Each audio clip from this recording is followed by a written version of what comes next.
Olá, boa noite, tudo bem, gente? Vamos começar então mais uma live de preparação para o parto normal que eu faço todas as quartas-feiras às 21h30. Vou só aguardar então o Instagram começar a notificar o pessoal. Já vou tentar aqui acessar o Facebook. Enquanto isso, eu espero o pessoal.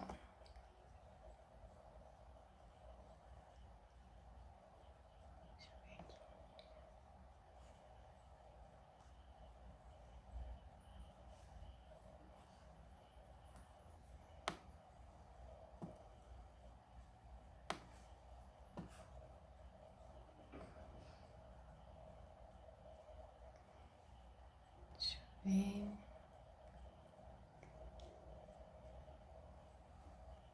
Se você tá assistindo essa live depois, né, mais tarde, que não seja ao vivo, então se você quiser, arrasta um pouquinho para frente aí o timer da live e logo logo a gente já começa, tá bom?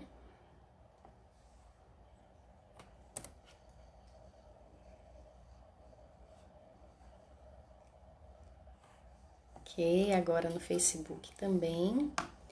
Agora vamos ver se vai dar certo. Legal! Estamos também ao vivo no Facebook. Boa noite, pessoal. Hoje, mais uma live de preparação para o parto normal que eu faço aqui pelo meu perfil do Instagram, todas as quartas-feiras às 21h30. Eu tô ainda, né, sem ter muita noção nessa questão de câmera aqui no celular, câmera no notebook, mas eu acredito que o conteúdo é o mais importante e vai funcionar, tá bom? Deixa eu só arrumar aqui a iluminação. Deixa eu ver. Ah, agora fica melhor. Isso aí.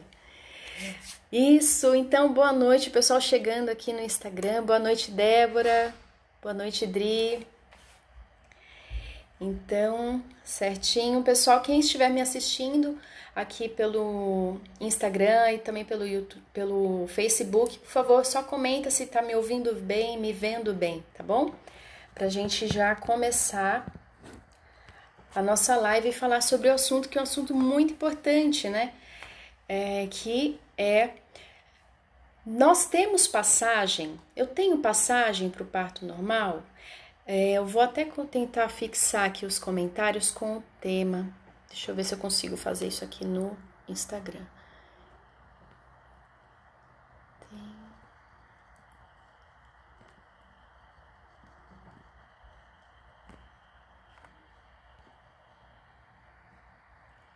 Vamos ver. Eu ainda apanho nisso, sabia, gente? Nessas coisas aqui do Instagram. Oi, Gleice, boa noite, tudo bem? Ah, tá bom. Depois eu aprendo direito a fixar o tema aqui na live. Então tá tudo certo? Estão me ouvindo bem, me vendo bem? Boa noite, pessoal. Quem está entrando aqui pelo Facebook. Vou começar então a falar sobre o tema de hoje da live de preparação para o parto, que é essa questão. Eu tenho passagem para ter o parto normal? Quem aqui já leu alguns relatos, né, ou já ouviu alguém conversar sobre isso, conversar sobre a experiência de parto dela, já pode ter aí ouvido alguém falar: ah, o médico falou que eu não tenho passagem. Quem aqui já teve essa experiência? Quem aqui já conheceu alguém ou teve experiência consigo mesma de que não tinha aí passagem para ter o parto? Não tinha passagem para sair o bebê, tá? Aí eles têm outras variáveis, né? Você não tem passagem porque o bebê é grande demais. Você não tem passagem porque o seu quadril é estreito ou é largo demais, ou você é grande demais ou você é pequena demais. Quem aqui já teve esse tipo de comentário, né? Esse tipo de argumento para que não pudesse ter o parto normal? Comenta aqui para mim, comenta aí. Então, isso realmente acontece muito, né, de ter esse tipo de justificativa, né, que muitas vezes não é realmente o motivo pelo qual a mulher está aí sendo encaminhada para uma cesárea, tá? Hoje em dia é possível, né, se faz muitos estudos, né, existem as evidências científicas com base científica que mostra que a mulher, né, uma mulher, ela fisicamente, ela tá ali preparada para ter um parto. Existe sim alguns tipos de bacia, né, que possa ter algum tipo de anomalia fisiológica. Então, preste atenção, é uma anomalia. E isso acontece em raríssimos os casos, né? Que essa mulher, ela tem aí uma bacia, uma anomalia na bacia que possa aí desfavorecer a passagem para o bebê, tá certo? Mas isso é muito raro. Vani, mas eu consigo saber se eu tenho essa anomalia antes aí do trabalho de parto? Olha, é possível, né, que você, sendo encaminhada para um médico especialista na questão óssea da pelve, consiga aí fazer essa avaliação. Mas é uma avaliação muito específica, certo?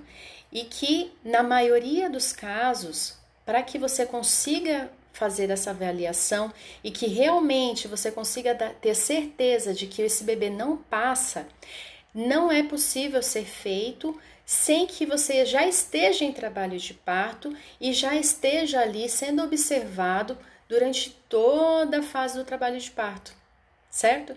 Então, muitas vezes o médico vem e fala assim, então você, tô olhando aqui o seu tipo físico, né, o seu corpo não tem aí condições de você ter esse bebê, porque você tem, o seu bebê é grande demais e você é pequena demais, né? Então, isso aí não tem evidências científicas, né, de que você não tenha como ter esse bebê fora de um trabalho de parto, tá bom? Durante a gestação.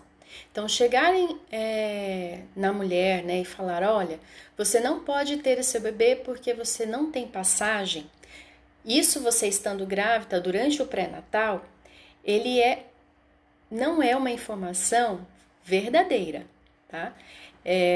Muito provavelmente essa informação ela tá sendo dada para você de um médico, né, de alguém que não está aí atualizado, que não está aí levando realmente em consideração as informações baseadas em evidência, tá bom?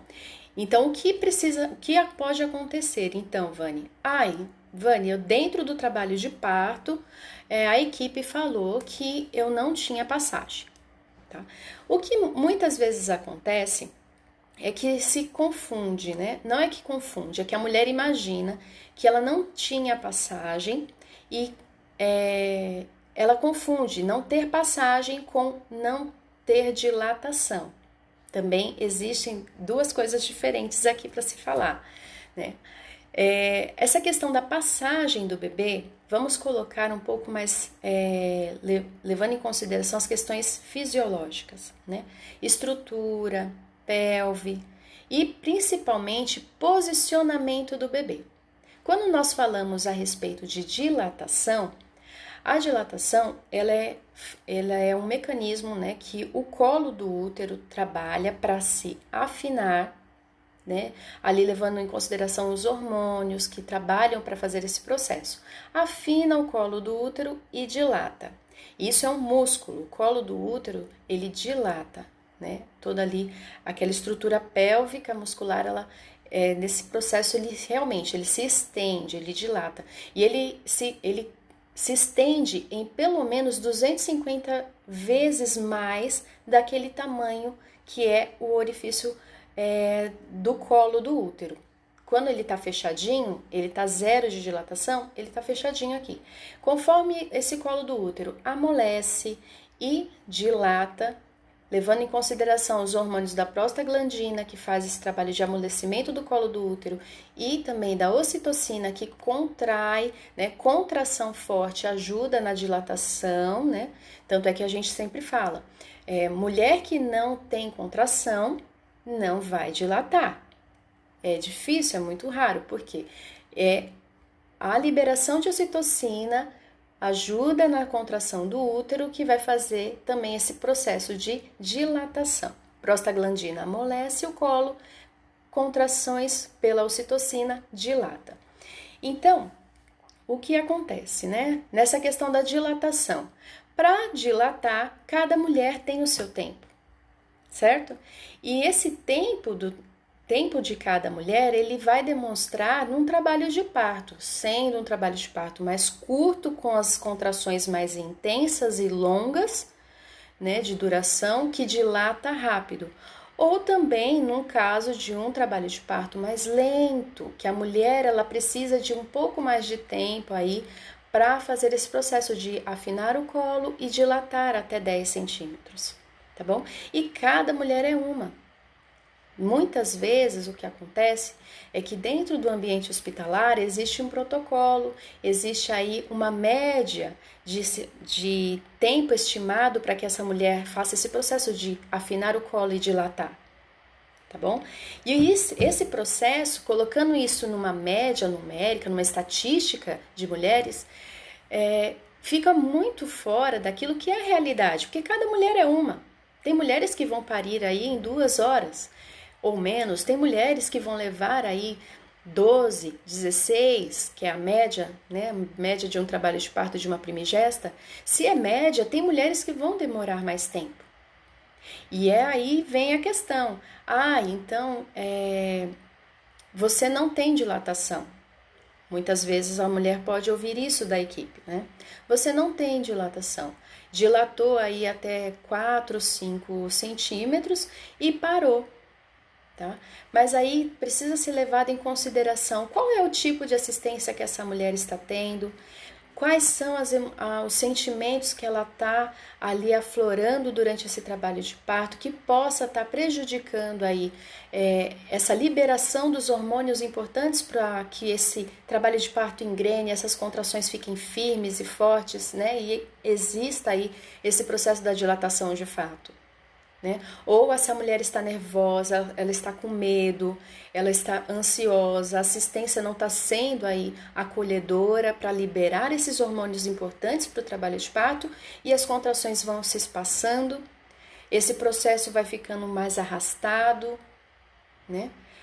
Mesmo sendo aí então uma assistência boa, essa mulher ela pode ter questões emocionais, questões psicológicas que precisam levar tempo para ser superadas por aquela mulher. E superar essas questões, né, emocionais dentro ali do trabalho de parto pode levar tempo para essa mulher. E esse tempo ele precisa ser respeitado. Agora, quando há aí procedimentos, protocolos, né, uma estatística para ser levada em consideração, muitas vezes esse tempo da mulher não é respeitado, não está aí nos padrões, no tempo estimado da equipe.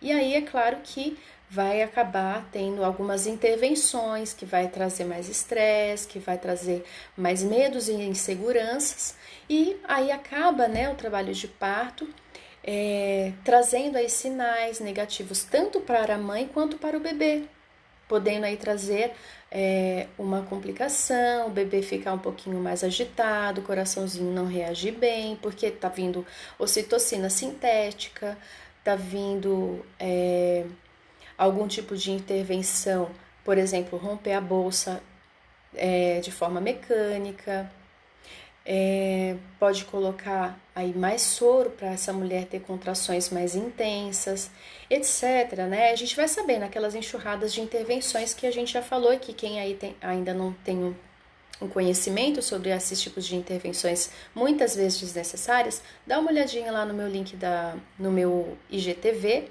que tem salvo lá para vocês uma live só falando sobre isso, sobre as intervenções desnecessárias. Oi, Rô, boa noite, bem-vinda. Certo? Então, nessa questão de dilatação, tá? Eu não tenho dilatação. Então, precisa ser avaliado, precisa ser visto. Muitas vezes a mulher, para que ela dilate, ela precisa ter um ambiente, precisa ter tempo, né? E cada mulher tem o seu tempo para dilatar, né? Vani, dilatei total. Fiquei com a dilatação total, fiquei aí muito tempo em dilatação total e o bebê não veio. O médico falou que o bebê estava alto e o bebê não veio. Certo? O que pode também acontecer nesse processo? Vejam que muitas coisas pode ser mudada com um tipo de procedimento ou uma postura diferente da mulher e também da equipe. O que acontece? Chegou a dilatação total e o bebê está muito alto. Ai, Vani, o bebê estava muito alto. Converso com a mulher, que muitas vezes acontece. Eu pergunto, você estava numa posição horizontal? Estava deitada, de barriga para cima? Ou você estava com liberdade de movimento, você podia levantar, se movimentar, fazer agachamento, rebolar? Você podia fazer essas coisas? Não, Vani, eu tinha que ficar deitada porque eu já estava muito cansada e eles colocaram soro, tudo. Então, essas posições verticais ajudam nesse também, contando com os benefícios da gravidade, ajuda com que o bebê, o peso do bebê, faça com que ele desça durante a contração, tá certo? Então, essas posições verticais, estar aí, também nessa fase, já na transição, que é uma fase intensa realmente, a mulher já está mais cansada, as contrações são mais fortes, demoram mais tempo para passar. Há aí também uma liberação maior de endorfina no nosso corpo para tentar amenizar essa sensação de dor, né? Aí ela fica aí também aí muitas vezes com sono, cansaço, né, moleza, mas aí é preciso, né, ter um pouquinho aí de coragem. E aí, claro, uma equipe, um acompanhante que lhe motive nesse momento é muito importante, tá bom? Então, tá bom. Vani, rebolei, levantei, agachei, né? Fizeram aí massagem para deixar eu um pouco mais relaxada nesse momento da contração mais intensa. E ainda assim o bebê não desceu. O que pode acontecer também, que aí já são aí análises para ver se há realmente algum tipo de desproporção entre a mãe e o bebê. Essa desproporção, também chamada de desproporção cefalopélvica, essa diferença aí pode não ser física entre o crânio do bebê, a cabecinha do bebê e o diâmetro da pelve da mãe. Pode ser que aquele bebê ele veio para o canal de parto e entrou numa posição não muito favorável. A melhor posição para que o bebê venha, né, para o parto normal é que ele venha com o queixinho encostado no peito, né? Essa posição. Se esse bebê veio para o canal de parto um pouquinho mais com o queixo para frente, né? Ele pode entrar nessa posição mais desfavorável, mas ainda não é impeditivo para o parto, tá bom? Vai ser um parto mais arrastado, um parto mais difícil. Muitas vezes o bebê pode estar também numa posição não tão favorável, inteiro virado para frente, né? A face e os bracinhos do bebê estão virados para a frente da mãe. O ideal, né? O melhor, o que vem aí para ser um parto mais tranquilo, é o bebê estar virado, as costinhas do bebê estão para frente, né? Então o bebê, quando ele vem, ele entra no canal de parto já numa posição mais favorável. Se ele vem para o canal de parto numa posição não tão favorável, para que ele encontre essa posição, vai levar um pouco mais de tempo. Existe aí algumas posições, por exemplo, do spinning baby, que favorece para que durante a contração o bebê consiga encontrar uma posição mais favorável para nascer, tá bom? Então pode acontecer isso. Pode acontecer também que o bebê ele venha para o canal de parto, mas ele não consiga entrar no canal de parto numa posição realmente que vá favorecer para o parto. Tem bebês que mesmo assim, mesmo numa posição que está o rostinho para frente, o bebê até nasce de face, né? Nasce de face. O normal é o bebê nascer assim, né? Vem coroando e nasce assim. E depois que ele nasce, ele faz a rotação. Muitas vezes o bebê ele pode realmente nascer de face. É um parto um pouco mais demorado, mais doloroso para a mãe, mas pode nascer. Mas tem bebês que acabam não conseguindo realmente encontrar o caminho e melhor ali para o parto, ficar ali encostado no osso da bacia aqui do púbis da mulher. Então pode acontecer, tá bom? E aí sim, nesse caso, se analisa, se diz, aí se tem um diagnóstico de uma desproporção cefalopélvica, tá bom?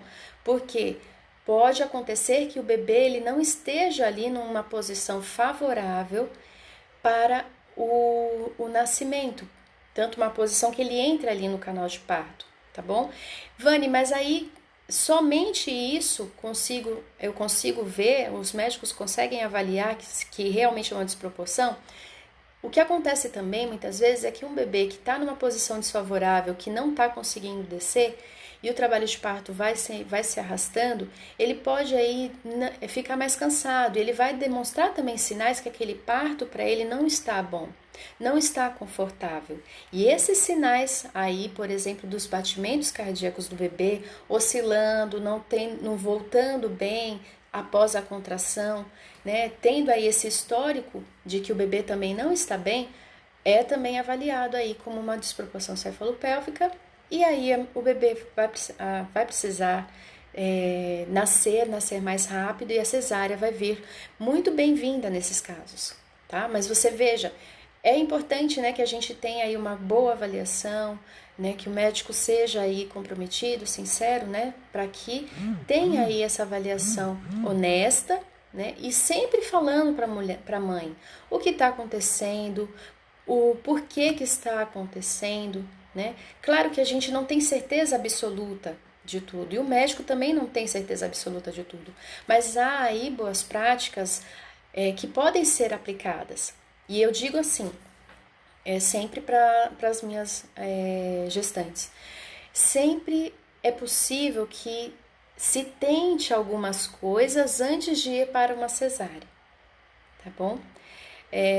Então, há sim algumas estratégias, algumas formas de ajudar essa mãe a conseguir, né, durante aí o trabalho de parto, fazer com que o bebê esteja numa posição favorável, tá bom? Por exemplo, no caso do spinning baby, certo? Então, entenderam essa questão, né? É possível acontecer realmente uma desproporção cefalopélvica, tanto nessa questão da posição do bebê, também quanto numa questão de má formação ou realmente uma desproporção do tamanho do bebê para a mãe. Mas isso só vai conseguir ter certeza de se dar esse diagnóstico se a mulher realmente já estiver em trabalho de parto. Se a mulher estiver aí num trabalho de parto que é realmente observado essas variáveis, se nesse trabalho de parto foi testado aí outras posições, essa mulher ficou em pé, essa mulher rebolou, ela teve aí acesso a outras saídas, outras ferramentas que pudesse favorecer para que o bebê viesse, né, de uma forma melhor, que ele encontrasse aí um caminho melhor no parto, né? E oi Dani, boa noite, seja bem-vinda. Então, é preciso aí avaliar. Tá bom, tá muito arrastado, né, o trabalho de parto. O bebê, quando o médico faz o exame de toque, por exemplo, ele consegue identificar qual está sendo a apresentação daquele bebê. Se ele está vindo numa posição mais favorável para o parto ou se ele ainda precisa aí, fazer um caminho mais difícil, né, ali, um caminho um pouco mais demorado para nascer. né? E se ele já está nessa apresentação, né, tá vindo aí numa posição um pouquinho mais desfavorável, usar aí algumas posições, algumas formas de estar, né, de deixar aquele bebê mais favorável. Vânia, ainda assim não conseguimos, fizemos todos os exercícios, fizemos todas essas técnicas aí baseadas em evidência que realmente favorecem para a descida do bebê e ainda assim ele não veio, ok? É preciso aí avaliar então como que o bebê está reagindo a esse trabalho de parto mais longo, mais demorado, né?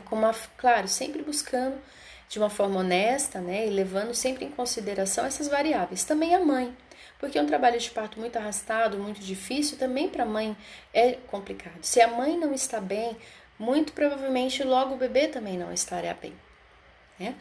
Então, nessas questões, né, de desproporção, de passagem, se nós formos levar em consideração uma boa assistência, né, muito raros os casos de que essa mulher não vá realmente ter passagem, né? É raro.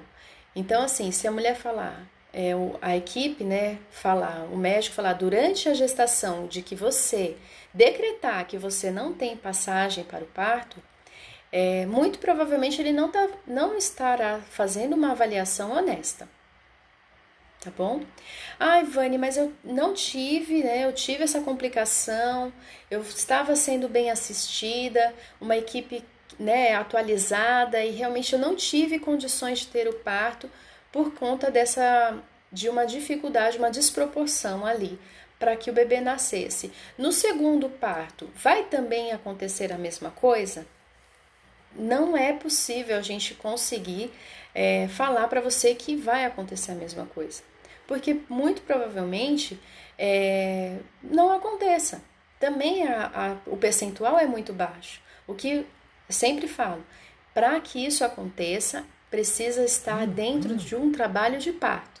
Se você teve essa dificuldade, essa desproporção no primeiro parto, no segundo não é garantia que vai acontecer. E aí, mais uma vez, é preciso observar as técnicas, fazer uma posição, estar em posições mais favoráveis. Durante a gestação, também a gente consegue favorecer o posicionamento do nosso bebê. Muitas vezes as mulheres não sabem dessa informação, mas a forma com que você se senta, por exemplo, já pode favorecer ou não para que o bebê esteja na melhor posição para o nascimento. A forma com que você dorme, a forma com que você deita, também pode favorecer para que o bebê, durante ali a gestação, encontre a melhor posição para estar e a melhor posição para nascer. Se você, por exemplo, gosta de dormir de barriga para cima, deitada, né, de barriga para cima,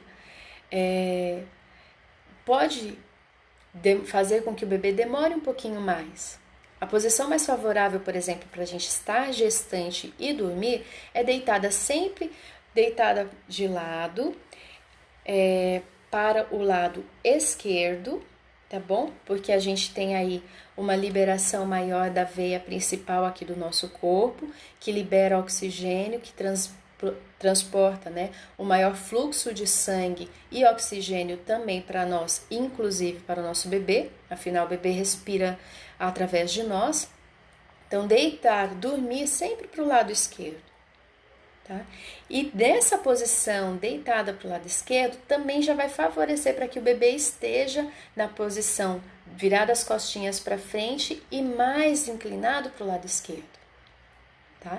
Tem termos técnicos aí, tem muitos termos técnicos que eu conseguiria explicar para você, mas eu quero tentar deixar com que essa live fique o mais simples, o mais prático para você, que é gestante, que é mãe, que, por exemplo, não tem aí essas facilidades, né, com termos técnicos da questão de obstetrícia, tá bom?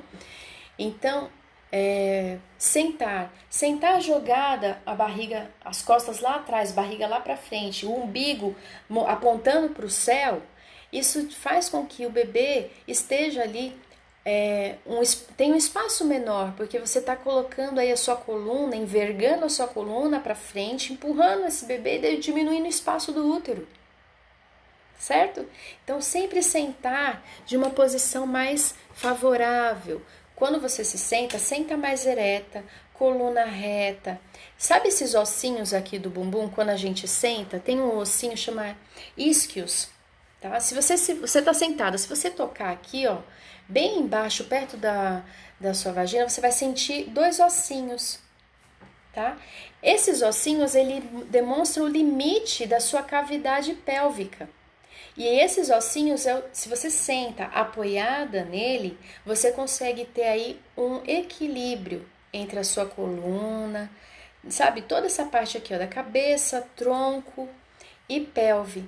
Você vai estar sentada em cima de uma parte fixa. Ele é imóvel, esses ossinhos, eles não se mexem na nossa pelve. Agora, se você senta apoiando aqui no cóccix, sabe? Esse ossinho aqui do cóccix, ele é móvel. Então, o que a gente está fazendo? Essa parte mais flexível aqui, né, da pelve, que é o cóccix, você está pressionando ela para que ela entre, né, achate a sua pelve. Então, também é ruim nessa questão de você sentar assim, ó, jogada para trás, o umbigo lá em cima. Quando você se senta, senta em cima desses ossinhos que eu te falei, da pelve, e sempre observa se a sua barriga o seu umbigo está apontando para baixo. Se você tivesse uma lanterna agora e você colocasse essa lanterna em cima do seu umbigo, para onde a luz estaria sendo direcionada? A luz estaria para o chão da lanterna ou para o chão ou para o teto? Tenta imaginar assim. Observa como você está sentada agora. Para onde a luz da lanterna estaria direcionada se você colocasse no seu umbigo agora? Manda aí para mim nos comentários, se você puder. Fala, Vani, agora se eu tivesse uma lanterna, a luz estaria para o teto ou para o chão? O ideal é que a luz da lanterna esteja apontada para o chão, porque isso significa que você está sentada numa posição mais reta e não está comprimindo nem o cóccix, nem o útero com essa envergadura, vou falar assim, tá bom, gente? Da sua coluna, tá certo? Então, dentro aí, então, do trabalho de parto, por exemplo, usar as posições do spinning baby. O que são spinning baby, Vani? São posições, exercícios mesmo. Você se coloca em posições que favorecem para que o bebê gire para o lado que ele precisa girar, para que o bebê, por exemplo, se está muito encaixado e tá chegando perto ali do canal de parto, já numa posição não muito favorável, vamos fazer com que esse bebê volte um pouquinho. E aí, quando a mulher estiver andando, estiver dentro da contração, por exemplo, ele desce. Olha lá, a Débora já mandou para mim aqui que se ela colocasse a lanterna agora, estaria apontada para o teto. A não ser que você esteja deitada, Débora. Se você estiver sentada, não está muito favorável, tá certo? Porque se estiver sentada, a luz da lanterna precisa estar apontada para o chão, tá certo? Então, assim, as posições do spinning baby, por exemplo, tem uma posição que a mulher, a gestante, ela fica de cabeça para baixo. Então, ela se apoia no sofá, senta no sofá, fica de joelhos em cima do sofá. E ela vai abaixar, colocar as mãos no chão, cotovelo no chão e ficar com o bumbum lá para cima. Essa posição vai fazer com que o bebê desça um pouquinho ali da posição que ele está, porque ele vai estar invertido, né? O bebê, o peso dele maior está para baixo quando a mãe está em pé. Na posição de cabeça para baixo, o peso do bebê vai vir para onde? Vai subir aqui para o tórax, vai subir. Então, o bebê desce um pouquinho, né? A gente entende dessa forma, desce. E aí, quando a mãe volta a ficar em pé, ele vai ter como voltar para a posição mais favorável. Entendeu? Então, tem algumas posições aí que ajudam bastante e esses são chamados spinning baby. Se você tem interesse, dá uma olhadinha no YouTube, lá no Google, por exemplo, tem muitas pessoas aí ensinando, mostrando como que é feito, né, essas posições do Spinning Baby. Eu, por exemplo, como doula, quando eu vou fazer o atendimento antes do trabalho de parto, eu ensino a mãe, né, durante os encontros, como fazer essas posições, que você já pode fazê-las durante a gestação, para fazer com que o bebê, durante a gestação, encontre o melhor caminho. Débora aqui comentando, essa posição pode ser feita em qualquer semana da gestação? Então, a Gayle Tully, que foi quem criou aí essa metodologia, ela fala que a partir de 34 semanas você já pode começar a fazer. A não ser que você tenha algum tipo de complicação, por exemplo, tenha pressão alta, que aí ela tem algumas restrições, né, para fazer algumas posições, ou que você tenha aí, por exemplo, se for fazer a posição invertida, você tenha dificuldade por conta de alguma fratura, alguma lesão física que você tenha nos ombros, nos braços, entende? Então, tem algumas restrições, mas é preciso observar. Por isso que, por exemplo, é importante você ter o apoio aí de uma doula, por exemplo, ou de uma fisioterapeuta que consiga aí te apresentar direitinho como que é feito essas posições do Spinning Baby, tá bom? Mas muitas posições são mais simples, dá para você fazer, inclusive eu já fiz stories aqui, se eu não me engano eu só veio nos destaques, deem uma olhada depois dessa live, eu só veio nos destaques as posições que são mais simples para o Spinning Baby, que você consegue fazer sim a partir de 34 semanas, se você é uma gestante de baixo risco, se você não tem nenhuma outra variável, né, que lhe impeça de fazer essas posições. Se você tiver mais dúvidas sobre as posições do Spinning Baby, também a gente pode conversar depois, só me mandar no direct. A Dani comentando aqui, eu não consigo fazer, minhas pernas doem até para colocar a roupa. Então, Dani, muitas vezes, né, gente, o que acontece é que no meio da nossa rotina também a gente acaba deixando de fazer algum tipo de exercícios, de atividades físicas, né, um alongamento, e isso favorece demais, né, a gente, desde a gestação, deixa a gente muito mais tranquila, muito mais saudável, e durante o trabalho de parto também. A gente libera relaxina. O hormônio relaxina, ele ajuda a nossa musculatura, os nossos ligamentos, né, esses ligamentos, tudo, a ficar mais flexível, a ficar mais maleável, né, já também para preparar o nosso corpo para se abrir, né, para o trabalho de parto. E se a gente não faz um tipo de alongamento, não faz um tipo de atividade que ajuda, né, a liberar mais desses hormônios, a gente acaba travando, né? E acontece muito disso. Ou então a mulher pode ter retenção de líquido também, está muito inchada, né? Precisa se alimentar bem, precisa se hidratar muito bem. Isso vai favorecer, né? Para que ela não fique tão cansada, você não tenha tantas dores, né? Como a Dani está comentando aqui. E aí, Dani, também dá uma olhadinha se você tem como fazer um escalda-pés. Tem até uns vídeos na internet muito bacana aí de pessoas que mostram aí como que você pode fazer o escalda-pé, que é uma combinação aí de água quente, depois água fria, aí volta na água quente. É bem bacana, porque isso pode ajudar aí a desinchar um pouco as pernas, tirar um pouco dessas dores nas pernas que você tá tendo, tá bom? E se hidratar bastante, muito. Tem que tomar muita água. A mulherada, quando tá grávida, fica ansiosa e esquece até de beber água. Certo, gente? Então tá. Durante a gestação, gente, vocês podem ver que há aí algumas saídas para deixar esse bebê um pouco mais favorável na posição. Vânia, meu bebê ficou pélvico, tá de bumbum para baixo, bumbum para a lua, né, que normalmente falam. Infelizmente, são poucas as equipes que estão preparadas para atender de uma forma mais segura, né, os partos normais para bebês pélvicos, tá? São raras equipes que fazem, né, infelizmente. Mas tem sim essa possibilidade também do bebê nascer pélvico.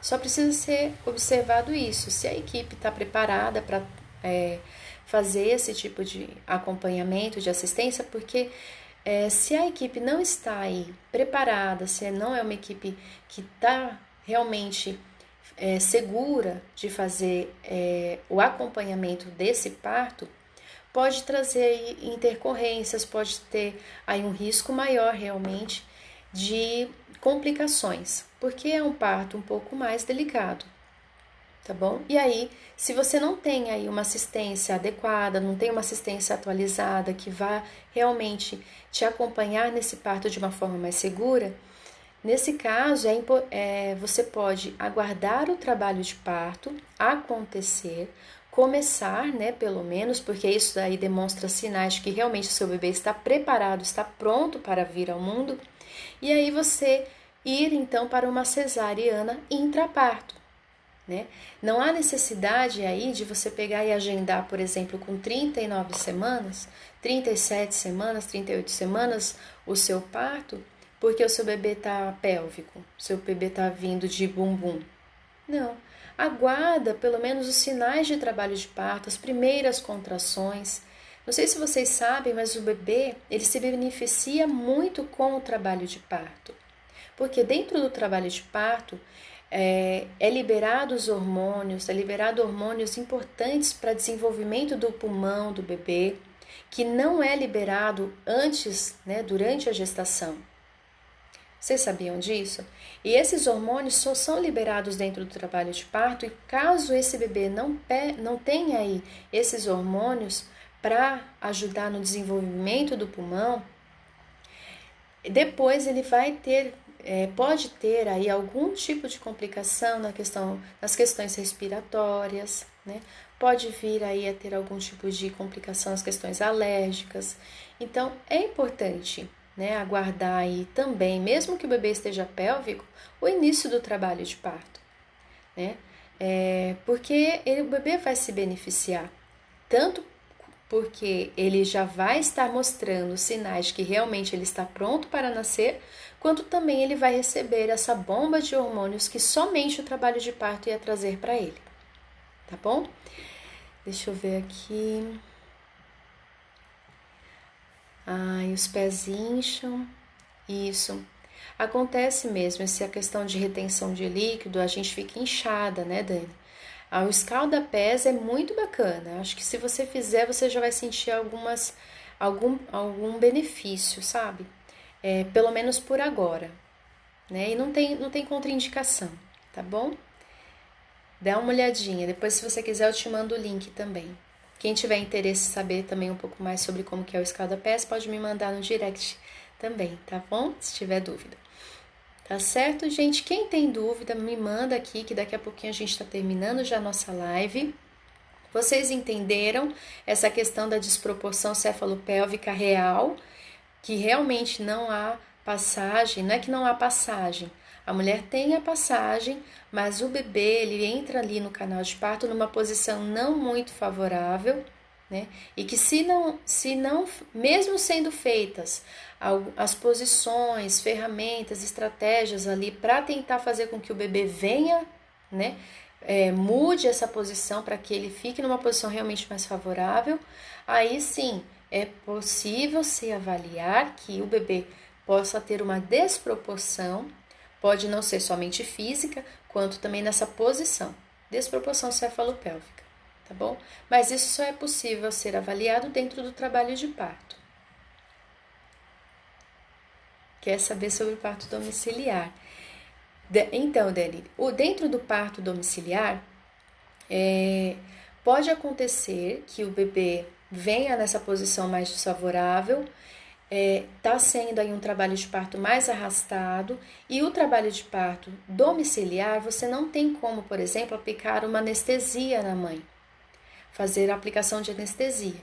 E há algumas manobras que podem ser feitas, né, para ajudar esse bebê a se posicionar melhor, e que para que ela seja feita, sem a mulher ter uma anestesia, por exemplo, ela vai sofrer bastante, vai ser muito doloroso, não tem condições, né? Então seria difícil aí, seria impossível dentro do ambiente domiciliar ser feita a anestesia, né? Então ela teria que ser encaminhada, nesse caso, né, de desproporção ou de dificuldade do bebê encontrar a melhor posição, ela precisa ser transferida para o hospital para receber aí uma analgesia, né? Diminuir aí a sensação de para que na hora do procedimento, né, ali que o médico faz para ajudar esse bebê a se posicionar, ela não sinta, né? Isso seria nessas questões. Agora, a Dani, né, conversou comigo hoje durante o dia, eu falei que iria fazer essa live hoje, ela tá falando também, pode ser nessa questão de como que é o trabalho de parto domiciliar, como que é um parto domiciliar, né, Dani? Eu fiz uma live, tá salva aqui no meu IGTV, fiz 2 lives, uma eu explicando mais ou menos como que é o trabalho de parto domiciliar, sozinha, e a outra live eu fiz com a parteira Luciana Lourenço, que foi a minha parteira, né? Para vocês que não me conhecem, que estão chegando agora aqui no meu perfil, eu sou mãe de 4 filhos, eu tive 4 partos normais, inclusive os 3 últimos foram de partos domiciliares planejados, né? E a Luciana Lourenço foi a parteira que me acompanhou. Ela fez uma live aqui comigo no meu puerpério, né? Eu tinha acabado de ganhar o meu último filho, o Luiz, e ela falou muito, assim, foi praticamente uma consulta de pré-natal para explicar todas as questões relacionadas ao parto domiciliar. Então, Dani, dá uma olhadinha. Você também que tem interesse em saber um pouco mais sobre o parto domiciliar, dá uma olhadinha depois lá no meu IGTV, na live que eu fiz com a Luciana Lourenço sobre parto domiciliar, tá bom? Que lá eu explico muita coisa e a Luciana, assim, dá praticamente uma aula pra gente, tá bom? E aí, até porque, para eu falar bem, né, falar muita coisa detalhadamente aqui na live, a gente não vai ter tempo. A gente só tem agora aqui 10 minutinhos para encerrar a nossa live. Eu queria saber um pouco mais se vocês têm alguma dúvida referente a essa questão da passagem, né? Se ficou claro para vocês que para ser avaliado aí realmente de uma forma honesta, se você tem ou não passagem, né? E levar em consideração essa passagem dilatação ou essa passagem é alguma realmente questão física da sua pelve que tem algum tipo de anomalia. Se for uma questão de anomalia física, isso é raríssimo, tá bom? Não tem como o médico te falar durante a gestação que você tem essa anomalia, que você tem essa desproporção, tá bom? Então, você é baixinha demais, você é gorda demais, o seu bebê é grande demais, isso aí não é motivo durante a gestação para ser decretado que precisa ir para uma cesárea, tá bom? É possível sim você ter um trabalho de parto e observar, né, se realmente há essa questão de desproporção ou não. Ainda assim, essa desproporção é rara, tá bom? A maioria das mulheres, a maioria dos bebês encontram o caminho, gente, tá bom? Eles encontram o caminho melhor para nascer, tá bom? Durante aí o trabalho de parto e o nascimento. O que acontece é que a equipe precisa esperar para que essa mãe e esse bebê encontrem esse caminho, né, no tempo deles, tá bom? E cada mulher tem o seu tempo, cada bebê tem o seu tempo. E é exatamente isso, sabe, gente? O meu primeiro parto foi um parto mais demorado, a Isabela teve aí que ter um tempo maior para descer, foi um expulsivo mais longo, né? Já no segundo parto, no parto da Ágata, foi um parto muito rápido, né? Eu senti a Ágata, as contrações vieram muito intensas, em 2 horas a Ágata já estava nascendo. E dos meninos foi diferente, já demorou um pouco mais. Então, veja, não tem um padrão. Cada parto é um, mesmo para aquela mulher que pariu, né, uma vez, não vai ser igual da segunda vez, nem da terceira, nem da quarta, né? E assim vai. Eu lembro que uma vez eu conversando com uma tia minha, né, eu não tive a oportunidade de conversar com a minha avó sobre isso, mas a minha tia teve. Minha avó teve 16 filhos, lá no sertão da Bahia. E aí minha tia falou, eu perguntei, tia, você conversou com a avó sobre isso? Ela falou, não, eu conversava. E cada bebê era um, cada parto era um. Foram 16 filhos, e ela falou que teve os partos difíceis, demorados, que ela só pedia ao Nosso Senhor para ajudar. E tinha os partos mais rápidos, que era ali 1, 2, ela sentia vontade de fazer força e logo o menino nascia. Então, cada mulher é um, cada bebê é um. É preciso também respeitar, né, esse tempo da mulher. Infelizmente, né, muitas equipes aí não estão atualizadas para fazer essa assistência da melhor forma.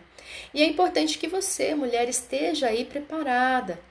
Entenda um pouquinho mais sobre essas questões da fisiologia, o tempo, né, as fases do trabalho de parto, quanto tempo isso pode demorar, qual é a média, né? Em média, um trabalho de parto de primeira, um primeiro trabalho de parto pode levar aí 16, 17 horas, numa média. Tem mulheres que levam dias, né? Infelizmente, tem mulheres que pegam aí um trabalho de parto arrastado, né? Passa aí de um dia, né? Acontece, sim, acontece. E aí precisa ter aí paciência, tem que ter uma equipe que tenha um pouquinho de paciência. Se você vai, por exemplo, ganhar no SUS, né, o que acontece muitas vezes é que essa mulher ela chega muito cedo na maternidade, né? Quando a gente fala de trabalho de parto longo, gente, 16 horas de trabalho de parto, na média, eu não estou falando que são 16 horas de contrações intensas, a mulher ali, né, naquela contração forte, igual, né, na fase já final do trabalho de parto. Não, são contrações que começam aí leves, né? Na fase ainda latente, contrações de 20 em 20 minutos, levando alguns segundos e logo passa. E a mulher conversa, a mulher fala, a mulher anda, né? Ela ainda consegue administrar bem essas contrações. E aí, ao passo que esse trabalho de parto vai caminhando bem, vai engrenando, os hormônios vão aumentando, a ocitocina aumenta, a contração começa a durar um pouco mais, vai diminuindo o intervalo entre as contrações, né? Isso daí já leva algumas horas. Então, chegar na maternidade, quando as contrações estão realmente numa fase ativa do trabalho de parto, estão fortes, com intervalo curto aí de 5 em 5 minutos, né? Você está vendo, a contração está vindo de 5 em 5, Vani, e está levando quase 1 minuto para ir embora. Eu tô quase para morrer, né? Nossa, eu não consigo, não aguento, não vai dar mais.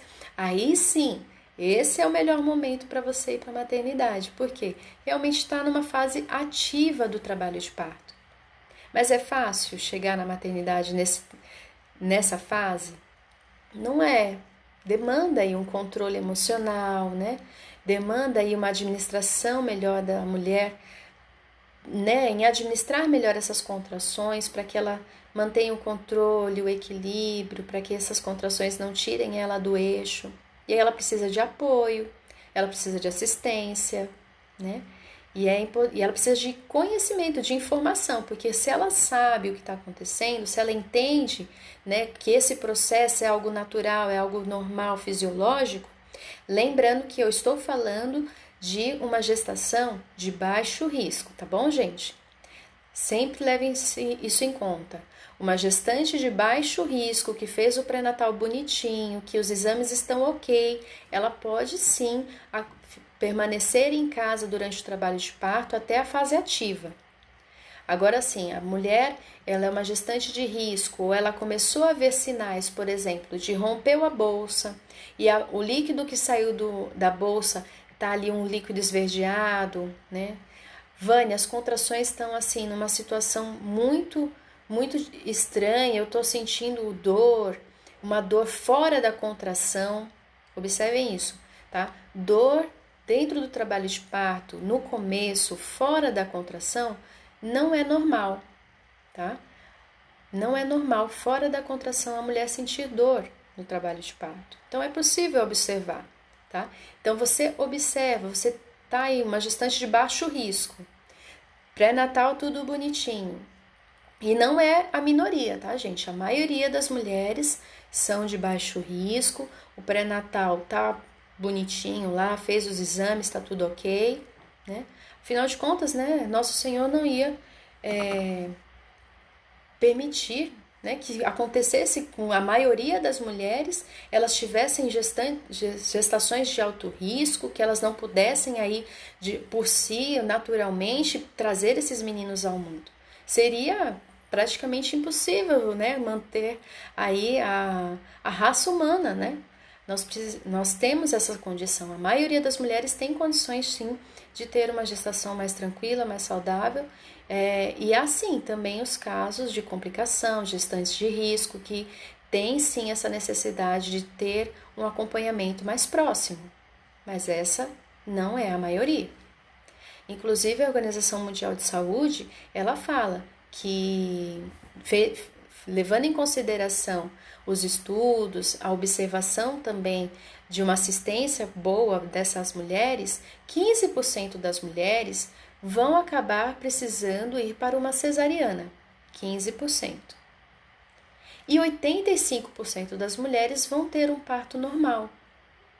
Tem toda a possibilidade de ter um parto normal. Porém, hoje no cenário obstétrico brasileiro, esse percentual está muito acima. Hoje, se você for olhar em nível Brasil, o percentual de cesarianas que são realizadas está em torno de 50%. 50% das mulheres estão indo para a cesárea. 50% normal. Você vê, é uma desproporção aí, né, da realidade. Quantidade de mulheres que estão indo para cesariana. Ivane, mas é porque muitas mulheres querem também.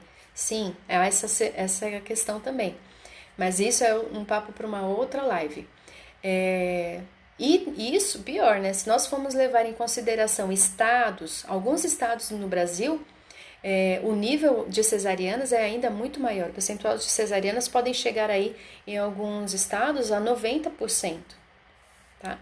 E aí, se a gente for levar em consideração hospitais, né, equipe particular, alguns hospitais de São Paulo, por exemplo, o percentual de cesarianas são realmente altíssimos, tá bom? Mas, gente, é informação, é buscar informação, é buscar realmente sites aí que te ajudem, né, com informações de qualidade, com informações baseadas em evidência. O site do Ministério da Saúde tem muita informação bacana. Tem muitos sites assim que levam muito em consideração as evidências científicas e uma assistência mais humanizada. Então, quando você for pesquisar, dá uma olhadinha nesses sites. Porque, gente, tem muito site aí na internet que é patrocinado por hospitais, que é patrocinado por convênios médicos e que vai sempre ter aí um viés, sabe? Mais para o lado da cesariana, trazendo informações muito embasadas em mito, em achismo, informações desatualizadas, sem evidência científica, sem base científica, sabe? Então, é importante você dar uma olhadinha, desconfiar muitas vezes se você está ali num site que está cheio de propaganda de maternidade, de hospital, sabe? Fica alerta. Dá uma olhadinha, fica esperta, porque infelizmente a gente está num momento do sistema obstétrico que muitas vezes nós somos tratadas de forma muito desonesta. Somos um número e somos cifrões, somos dinheiro, né? Então eles acabam aí induzindo a gente a fazer uma cesárea ou passar por procedimentos dolorosos que não são necessários. Tá bom? Aqui no meu IGTV tem muita live bacana. Se você tá chegando agora aqui no meu perfil, não deixa de dar uma olhadinha lá, tá certo? Pessoal, estamos acabando, o nosso tempo tá acabando. Espero que vocês tenham gostado. Se você tiver alguma dúvida, me manda um direct ou comenta aqui após a live, tá bom? Que assim que possível eu tento responder, tá certo? Eu quero agradecer vocês pela disponibilidade, pela confiança, né? Pelas meninas aqui que participaram, a Luciene, a Anne Silva, a Vanessa, a Débora. Fico muito feliz por vocês terem participado. Quero que Deus abençoe muito vocês, que vocês tenham aí gestações tranquilas, saudáveis, que vocês fiquem bem e que tenham uma boa hora, tá bom? É isso, gente. Espero que vocês tenham gostado. Fiquem com Deus e até a próxima, toda quarta-feira às 21h30, tá bom?